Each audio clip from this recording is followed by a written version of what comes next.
It started off like any regular afternoon. My daughter, who uses a wheelchair, was outside enjoying the fresh air near our driveway.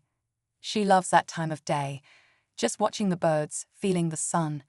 But all of that peace came crashing down when the HOA Karen from down the street stormed over, clearly looking for a problem. She's known around the neighborhood for starting drama over the smallest things. Trash cans left out too long, grass an inch too high. But what she did next crossed a line I never imagined someone would. Out of nowhere, she started yelling at my daughter, accusing her of being in the way. Before we could even understand what was happening, she grabbed a metal pipe from her garden and, in a shocking moment of rage, used it to push my daughter out of her chair. The impact left my little girl in tears and in pain. My world froze. The woman didn't know who I was. She didn't know I've been a police officer for over a decade. But I didn't react how you might expect. There's a way to handle situations like this, especially when someone so heartless doesn't realize just how far they've gone. And what happened next? That's when things really took a turn. As I rushed to my daughter, trying to stay calm, my hands were shaking. I kept checking to make sure she was okay, but I could already see swelling in her legs. She was trying to be strong, but the pain was written all over her face. My heart was breaking. That woman, the so-called HOA Karen, just stood there, arms crossed like she had done nothing wrong. She mumbled something about blocking the sidewalk and stormed off like she was the victim. I called for medical help immediately. The paramedics arrived fast and took my daughter to the hospital. Meanwhile, I kept replaying everything in my mind, over and over. This wasn't just some neighborly argument. This was something way deeper, a mix of ignorance, entitlement, and a total lack of compassion. And it wasn't the first time she had caused problems. Other neighbors had told me about how she constantly reported kids for riding bikes or harassed people for minor violations. But now she crossed a line no one could ignore. At that moment, I made a decision. I wouldn't tell her I was a police officer. Not yet. I wanted to see how far she'd go, how she'd twist the story, because I had a strong feeling this wasn't the end of it, and I was right. The next day, things got even stranger. I came home from the hospital after staying the night with my daughter, only to find a warning notice taped to our door from the HOA. It claimed we were obstructing a shared community space and threatened a fine if it happened again. The timing couldn't have been more obvious. It was her, trying to cover herself by twisting the story before we could speak up. She didn't know there were security cameras around my property that had caught everything. I started asking around the neighborhood, carefully, without revealing too much. That's when a few neighbors pulled me aside and started sharing their stories. One woman told me she was reported to the HOA for having wind chimes that were too loud. Another man said Karen threatened to have his dog removed because it barked once while she was walking by. It was clear she had a pattern, but most people were too afraid to speak up. She had connections on the HOA board and liked to remind everyone of it. Meanwhile, my daughter was recovering slowly, stuck in a hospital bed with 2 fractured legs. She kept asking me why someone would be so mean. I didn't have an answer. But deep down, I knew this wasn't just about a sidewalk. Something else was going on, and I was going to find out what. A few days later, I got a call from the HOA board. They wanted to discuss the recent incident. The tone felt off, more like an interrogation than a genuine concern for what happened to my daughter. I agreed to meet, keeping calm, still not mentioning that I was a police officer. When I showed up, Karen was already there, sitting with a smug look like she owned the room. She spoke first, claiming my daughter was in a restricted area, and that her injuries were the result of an unfortunate accident. I sat there, listening, heart pounding. She was rewriting the whole story, and some of the board members were nodding along. That's when I realized she wasn't just bold, she was strategic. This wasn't just about being cruel. She was trying to use HOA rules to cover her actions, to make it seem like we were the problem. What she didn't know, was that I had already pulled the security footage and quietly started speaking with the lawyer. But I wanted to see how far she'd go. I needed her to keep talking, to show everyone who she really was. Every lie she told, every smug comment, only made things worse for her.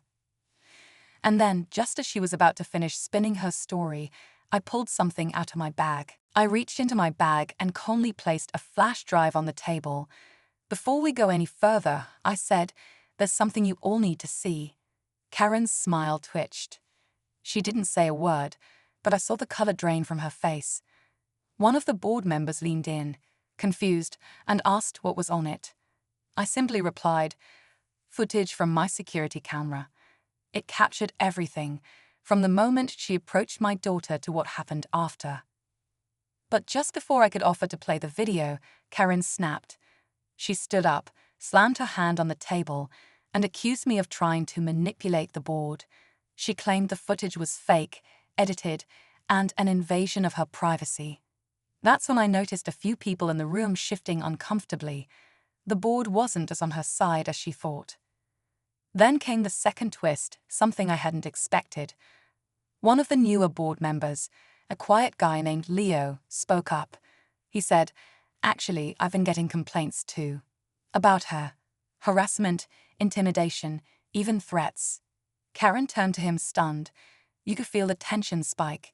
This wasn't just about my daughter anymore. Suddenly, it seemed like the whole neighborhood had been dealing with her in silence.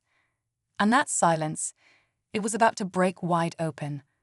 The room fell into an uneasy silence. Karen froze, eyes darting from face to face, realizing the control she thought she had was slipping. I took a breath, steady and calm, then finally said the words I'd been holding back. "I'm a police officer. And what happened to my daughter isn't just wrong, it's criminal. The footage shows everything, and it's already been filed with the authorities." Her mouth opened, but nothing came out. The board members stared at her, some shocked, others clearly relieved. Leah stood up, backing me up. "It's time we stop letting fear control this community," he said. "We've all seen what she's capable of." Karen tried to recover, muttering about lawyers and how nothing was proven, but no one was listening anymore. Her voice had lost its weight. The board called for an emergency vote right there. By the end of the meeting, she was suspended from all HOA involvement, pending an investigation. But just when I thought it was over, the final twist hit. As I was leaving, Leo quietly pulled me aside and said, "There's something else you should know. Karen's been using HOA funds for personal expenses. We just uncovered it last week." Turns out, what happened to my daughter had pulled the thread on something much bigger. And justice. It was only just getting started. Over the next few weeks, everything started coming to light. The HOA launched a full audit, and the evidence piled up: misused funds, fake citations, personal vendettas. Karen was removed permanently from the board, and legal action was taken. As for my daughter, she's still healing, both physically and emotionally, but the support from the community has been overwhelming. Neighbors we barely knew before dropped off meals, sent cards, even helped fix up her outdoor space so she could still enjoy the sunshine safely. The security footage became a key part of the investigation, not just for the incident with my daughter, but for proving a long pattern of harassment. People who had stayed silent for years finally spoke up. And through it all, I kept thinking about how easily this could have been swept under the rug if no one had said anything. That's the thing. When people stand up, even when it's hard, real change can happen. I never imagined this is how things would unfold when I moved into what seemed like a quiet neighborhood. But sometimes it takes one moment, one act of cruelty, to bring truth to the surface. And in the end, we didn't just get justice, we got our peace back. Turns out, what happened to my daughter had pulled the thread on something much bigger. And justice? It was only just getting started. Over the next few weeks, everything started coming to light. The HOA launched a full audit, and the evidence piled up: misused funds, fake citations, personal vendettas. Karen was removed permanently from the board, and legal action was taken. As for my daughter, she's still healing, both physically and emotionally, but the support from the community has been overwhelming.